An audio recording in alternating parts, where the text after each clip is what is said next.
이사야 10장 14절입니다. 이사야 10장은 아술에 대한 심판 예언과 유다 남은 자에 대한 구원에 대한 예언 내용입니다. 이 부분은 지금 아술에 대한 심판 예언입니다. 왜 아술 심판하느냐? 5절에서 19절 가운데 14절입니다. 여호와의 심판 도구로서의 신분을 망각한 아술에 대한 심판 예언이 5절에서 19절입니다. 바로 왜 아수르는 심판할 수밖에 없는가? 바로 심판 도구로서의 신분을 망각했기 때문이다. 하나님께서 막대기로 사용하고 몽둥이로 사용한 것 뿐인데 자신의 돌을 지나쳐 가지고 바로 침략할 때, 이스라엘 침략할 때 완전히 그 주변 나라뿐만 아니라 모든 것들을 마치 자기의 권력과 자기 힘에서 나온 것 마냥 교만하였기 때문에 하나님께서는 이렇게 심판하실 것을 예언하는 내용입니다. 그 과정 속에서 이러한 표현이 있습니다. 내 손으로 열구의 재물을 얻은 것은 새의 보금자를 얻은 것 같고, 예. 그래서 본절에서 아수르 왕은 그가 세계를 정복하고 그 왕들의 재물을 아무런 저항도 없이 손쉽게 약탈했다는 사실을 자랑스럽게 지금 말하고 있습니다. 온 세계를 얻은 것은 내버린 알을 주움 같았으나 날개를 치거나 입을 벌리거나 지저귀는 것이 하나도 없도다 하는도다. 야, 얼마나 너무나도 손쉽게 약탈했다는 것을 자랑스럽게 말하고 있는 내용입니다. 그는 새의 둥우리를 차지하고 그 둥우리에서 새알을 꺼내는 이미지를 통해 왕국에서의 재물 약탈 사실을 나타냅니다. 자, 여기 보면 그 둥우리라는 표현이 있는데, 자, 둥우리란 새의 둥우리, 자, 새의 둥우리가 밑에 있죠. 그런데 제가 이 부분을 지금 옥스퍼드 원어 대전을 하면서 단어를 원어적으로 많이 설명하기 때문에 정확한 뜻을 하다 보니까 이런 생각이 들어서 하는 말입니다. 둥우리 윗부분은 둥우리고 밑에 부분은 둥지입니다. 그래서 둥우리와 둥지의 차이는 뭘까? 일단 우리 한국말도 중요하니까 둥우리와 둥지의 차이는 뭘까? 이러면서 사전을 찾아보니까 이렇게 됩니다. 밑에는 당연히 둥지겠죠. 예. 물론 둥우리와 둥지는 같은 단어로 쓰이기도 합니다. 그런데 엄격하게 구분을 해보자면 아마 이런 것이 아니겠는가. 둥우리는 사람이 만드는 거죠, 일단은. 그죠? 사람이 만들었을 때 둥우리라는 용어를 쓰고, 둥지란 말은 바로 실제 바로 새들이 만드실 때 둥지라는 용어를 쓰는 것이 맞지 않겠느냐. 그래서 새의 둥우리보다는 새의 둥지라는 표현이 더 정확하지 않겠나, 뭐 이런 생각을 한번 해봅니다. 아무튼, 예. 그래서 아무튼 이제 그는 새의 둥우리를 차지하고 그 둥우리에서 새알을 꺼내는 이미지를 통해 왕국에서의 재물 약탈을 사실을 나타낸다. 그리고 밑에 사진은 이거 뭐 사이언스에서 나오는 그죠?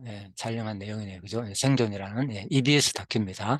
지금 이게 일반 둥지에다가 바로 새 알을 뻐꾸기입니다. 이 뻐꾸기가 이제 여기서 알을 낳는다고 합니다. 그러다가 알을 낳아가지고 뻐꾸기 알은 일반 새 알보다도 상당히 좀 크고, 그런데 이 새가 모르고 이제 품는다고 하네요. 일반 새가 품게 되면은 이 뻐꾸기 알이 부활해가지고 다른 알까지도 일반 새의 그 같이 부활한 그 여기 있죠, 여기에 부활한 그 새를 그냥 이렇게 손으로 제가 이걸 다 봤거든요. 이 둥지를 이렇게 잡고 깃발을 이용해 가지고 막 자기 등에다가 업어 가지고 그대로 바깥으로 밀어내는, 제목이 생존이잖아요. 이 생존의 이 비밀을, 엄청난 사항을 얘기해 주는 내용이었습니다. 참 너무나도 참 생존한다는 것이 이렇게, 특히 이 뻐꾸기의 생존은 이렇게 나무의 둥지에다가 알을 낳아 가지고 이렇게 자기의 생존을 한다는 뭐 그런 내용인데, 참 이게 타락의 현상이죠. 예전에는 그렇지 않았는데 인류가 바로 에덴 동산에서 타락하고 난 다음부터 이러한 현상들이 일어났다는 거.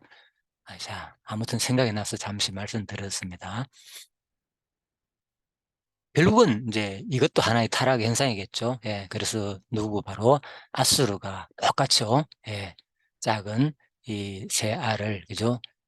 생생히 살아있는 아주 눈도 제대로 뜨지 못하는 것을 그냥 그 힘과 근력으로 몰아내고 다 차지하는 거. 어미의 음식을 독차지해가 혼자만 잘 크게 되거든요. 예, 그 얘기입니다. 자, 그래서 마치 아수르가 이런 뻐꾸기 같은 이런 모습이 아닌가 이런 상상을 해봤습니다.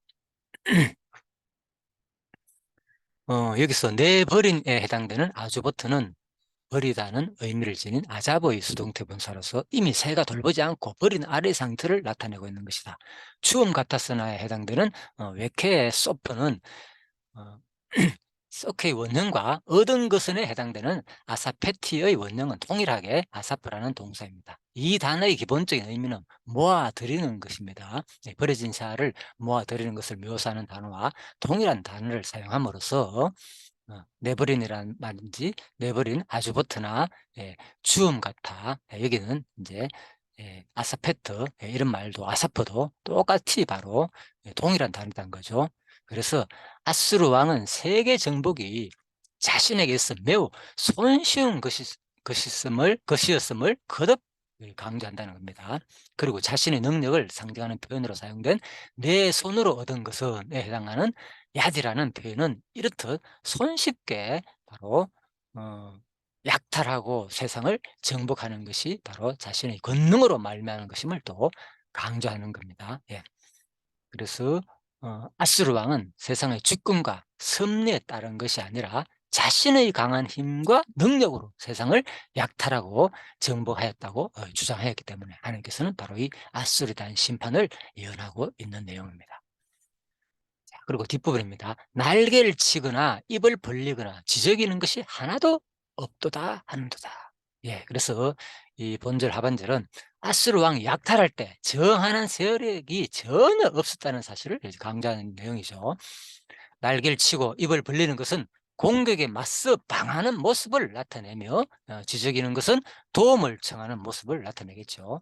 그러나 그 어느 것도 없었다는 이 사실이 강한 부정의 의미를 나타내는 롤을 통해 또 강조되고 표현되고 있습니다. 이는 그야말로 파죽지세로 얻고자 하는 모든 나라와 땅을 점령했음을 나타냅니다. 예, 파죽지세라는 것은 그죠? 대나무를 끝을 조금이라도 이제 칼날 내 가지고 들어갈 때가 힘들지. 그 대나무 칼날이 끝에서 한 2mm 정도, 몇 센치 정도만 딱 들어가면 그때부터는 쫙 잘려지잖아, 손쉽게. 예. 그야말로 이게 이제 파죽지세의 표현이죠. 예. 이렇게 손쉽게 얻듯이 바로 모든 것을, 바로 모든 나라와 땅을 다 점령했다는 것을 말합니다. 그런데 이러한 일은 모두 하나님의 허락이 있었기 때문에 가능한 것이었습니다. 그러나 아수르 왕은 그 이유를 오로지 자신의 탁월함에 찾았고, 그로 인해 패망을 초래하는 교만, 곧 자신을 심격하는 교만에 사로잡히게 된 것입니다. 그래서 바로 아수르 왕은 5에서 19절에서 여호와의 심판 도구로서의 신분을 망가했기 때문에 바로 심판을 받을 수밖에 없다는 내용입니다. 그래서 아수르 왕에 대한 하나님의 여호와의 조서와 심판 선언하는 내용이 오늘 10장 14절이었습니다. 내 손으로 열국의 재물을 얻은 것은 새의 보금자를 얻은 것 같고 온 세계를 얻은 것은 내버린 알을 주음 같았으나 날개를 치거나 입을 벌리거나 지저귀는 것이 하나도 없도다 하는 이 아수르에 대한 하나님의 여호와의 조소와 심판서는 다시 한 번 더 지금 현대에 살아가는 모든 정치, 경제, 또 심지어는 군사, 학문 할 것 없이 모든 분야에 속하는 우리들의 모습이 아닌가 이런 생각을 다시 한 번 더 가지면서 오늘 10장 14절 말씀 마치도록 하겠습니다.